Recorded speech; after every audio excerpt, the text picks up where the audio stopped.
My name is Sheva Gans, and I live in Boca Raton, Florida. I grew up in Toronto, Canada, one of six children in a pretty strict Jewish Orthodox home. Growing up in a home like that meant there were a lot of rules and regulations, guidelines that we had to follow as children. And as a girl, a lot of those rules had to do with what I wore, how I dressed, how I presented myself publicly, and who I hang out with. And so that those kind of rules really affected how I viewed myself, how I viewed my body, and my skills and ability to develop deep and loving relationships.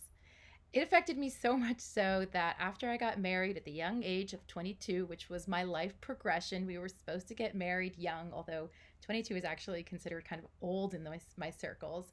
I didn't really have the skills to develop a loving and deep, trustworthy relationship with my husband. And he grew up in a similar environment, and I don't think he had the skills. So we were greatly mismatched in our ability to connect and get through some really, really challenging times in our marriage.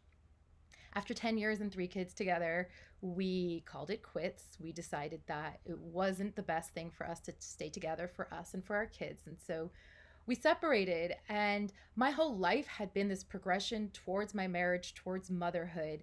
And when my divorce happened, I had an identity crisis of who am I now that I'm no longer married.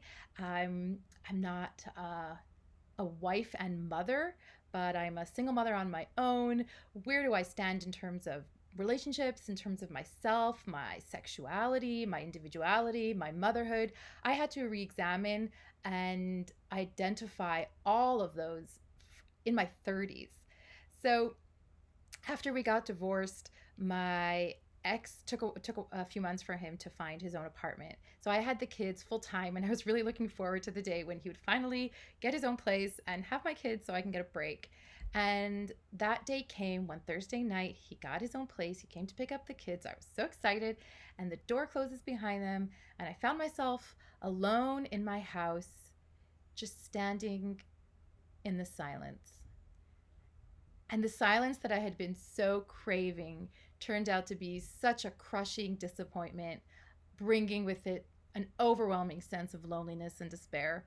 And I walked from room to room, and I sat on my kids' beds, and I was very melodramatic about it. And I lay down and I cried and I held their teddy bears until finally this voice in my head said, "This is your life now. Get up and make some choices that will change the course of your life."